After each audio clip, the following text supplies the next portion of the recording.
Hi guys, welcome to Little Wicket Railway. I'm Rob, and in this video we're looking at the new Bachmann 94xx.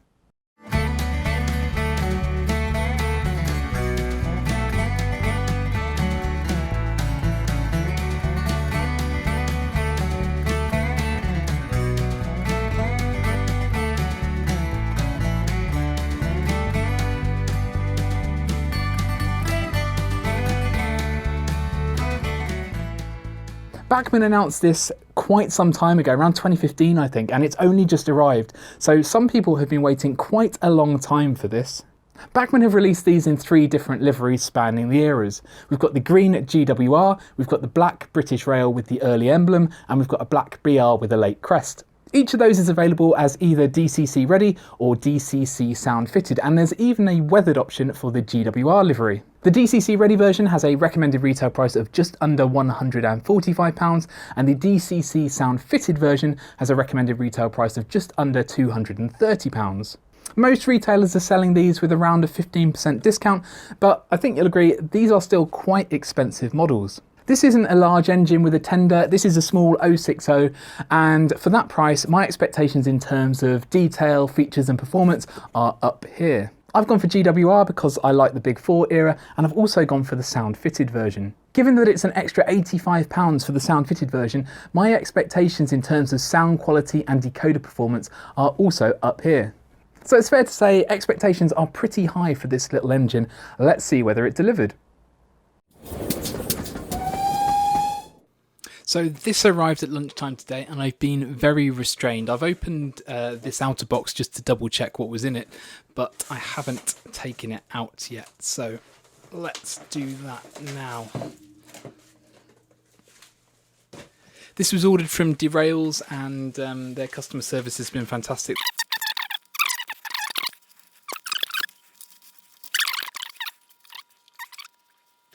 Ta-da!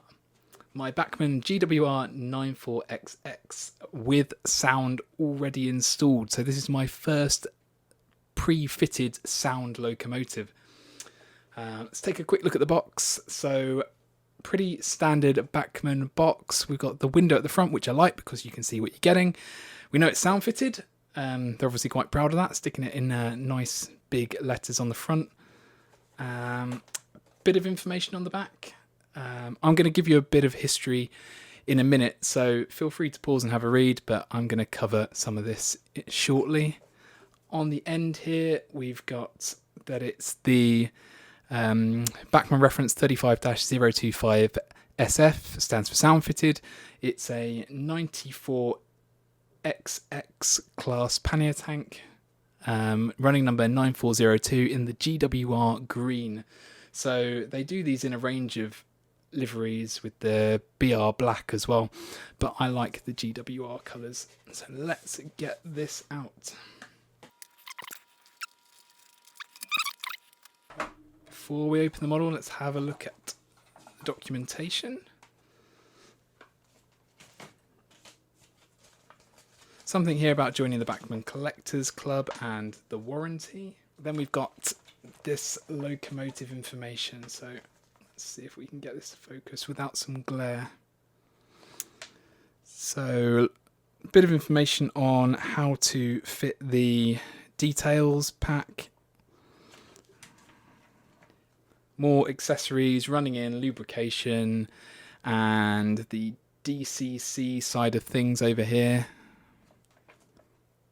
And then this is the bit I'm really interested to see, the firebox glow and the flicker. It's a bit of information on how to control that. And then this one is all the sound fitted information by the looks of it, and good functions there. Have a play with those later. Right, let's have a look at the model. We've got some stuff on the top here. Etched numbers, 9402. And then on the back, we've got loads of bits in here. So we've got the DCC blanking plate and plenty of pipe work. And I'm not entirely sure what the other stuff is. Some couplings in there. Okay, let's get the model out.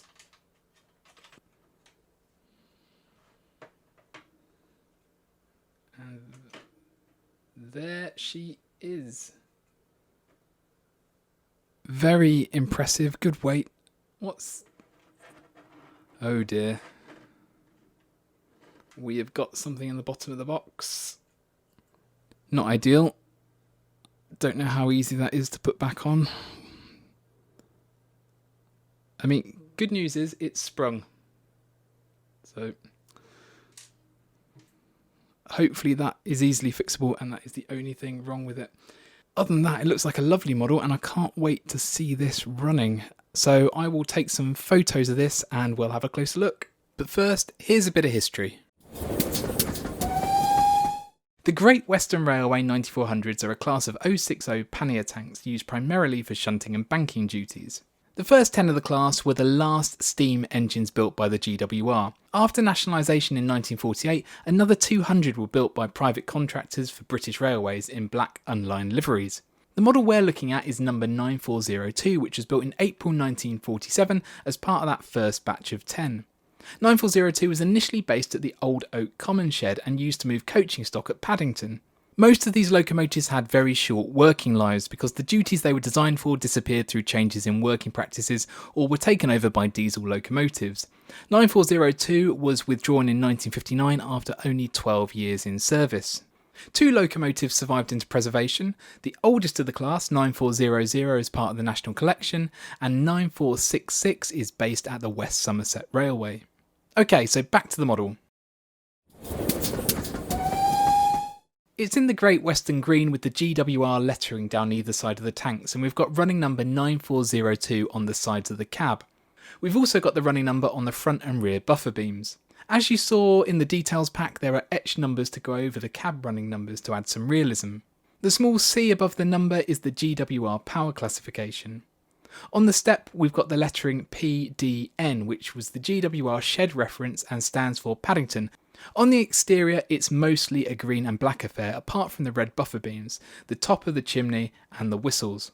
Continuing with the external features, we've got the sprung buffers, lamp irons, pre-fitted vacuum pipes and plenty of separately fitted metal railings. Steam heat pipes are also available in the details pack. I particularly like the 2 small pipes between the whistles and the cab and the small handle on the cab roof. Unfortunately, the roof vent is moulded and doesn't slide. It's hard to see in the cab, but there's a reasonable amount of detail. The flooring is a different colour, pipeworks, levers and handles have been painted. Some of the dial faces are white but lack any markings, which I think probably would have been possible. The cab design also allows for fitting of doors, which are included in the details pack. The glazing at the front and the rear is well fitted and flush. But the main feature in the cab area has to be the firebox. If you're running these models on DC, then you'll get a constant red glow at all times. But on the DCC sound fitted versions, you'll get a dual colour flickering with red when stationary and yellow pulsing in time with the exhaust. Also on digital, you can use function 6 to turn the lights on and off, simulating the opening and closing of the firebox. The coal load looks pretty realistic in the bunker. Couplings are the narrow NEM pocket types and are pre-fitted at the front and rear ready for shunting duties, but can easily be removed, and screw link couplings are included in the details pack if you wanted something more prototypical. Also in the details pack are an ATC box and a TPWS box that can be added to recreate certain prototypes or preserve locomotives. Overall, the model feels robust, and apart from my dodgy buffer that fell out, all the detailed parts seem secure. The weight of the model is 283 grams, which is quite a bit for a small loco and should give it some good pulling power. We've got all-wheel pickup, and that feeds the 18-pin ESU Locksound V5, which then drives a coreless motor. So let's get this on the rolling road and see how it runs straight out of the box.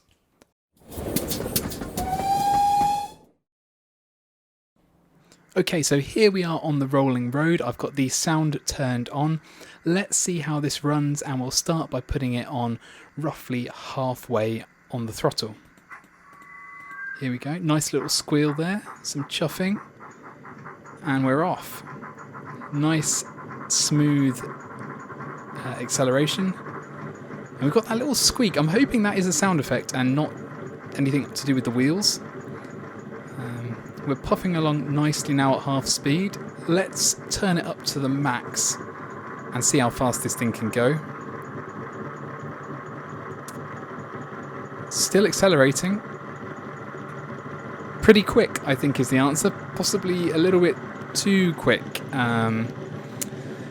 Let's bring that back down again. I think I might have to reduce that top speed setting. Or I think there is a shunting mode that you can put on which brings down the speed, so we might try that later. Okay, we should be slowing down now, but it's taking quite a long time, so some realistic deceleration settings in there. It's starting to get a bit slower. And let's see how slow we can go.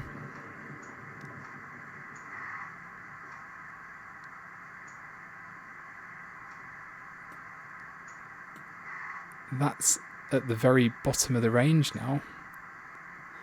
I think it's hesitating slightly as it comes around about here. Yeah, definitely hesitating. Again, I'm hoping that's something that will come out after we've had a proper run-in, but slightly concerned it's catching or there's some friction there. Let's throw it into reverse.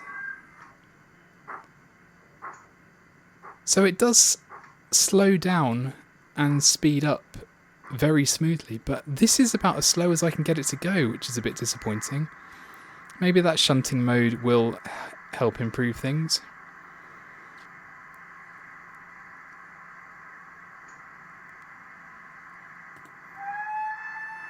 Give some of the sound effects a go. That was the whistle. We've got another type of whistle. I think, which function was it? There we go. That's the other type of whistle.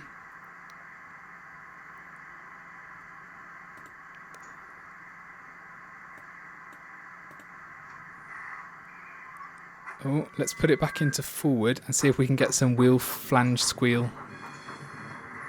There we go. That only works at certain speed steps. I think that sounds quite good. We've got a safety valve now. I should just say that the pre-fitted decoder is currently one of the best on the market, and the sound functions available are very good, and they've been cleverly programmed as well. For example, you can't shovel coal if the firebox door is closed, so that makes sense. And even if you don't get the sound fitted one, the DCC ready version has a speaker already built into the model, so if you wanted to add sound at a later date, you can do fairly easily. Something you should know is that if you're running these models on an analog DC layout, then you need to be careful which controller you use. Bachmann recommend using one that has a smooth output, and also you shouldn't use any electronic track cleaners because they can damage the coreless motor. Overall though, I'm pretty happy with how that's run straight out of the box. As I say, I will give it a proper run in and make sure those wheels aren't sticking. It didn't seem to stick after it got into the swing of things, but at that slow speed, it definitely was hesitating briefly. So first, the bad news. I contacted Derails, the shop I bought the model from, about the slow speed hesitation.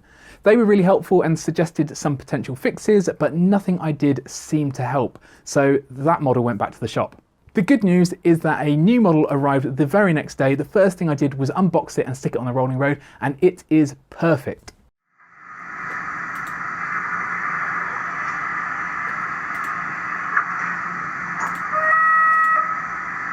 So now I've got a fully functional model. What do we think of the Bachmann 94xx? Well, for me, this isn't like when I opened my Bachmann web coal tank, and that was love at first sight. This one wasn't, and I really wanted it to be. To me, this was like a bad first date. You've seen the photos, you've got all excited, and you've decided to meet up in a very expensive restaurant. Expectations are high, but there's no immediate spark. When you see them in real life, that shade of green is slightly different to what you expected. And you're not actually sure whether you like their tapered boiler.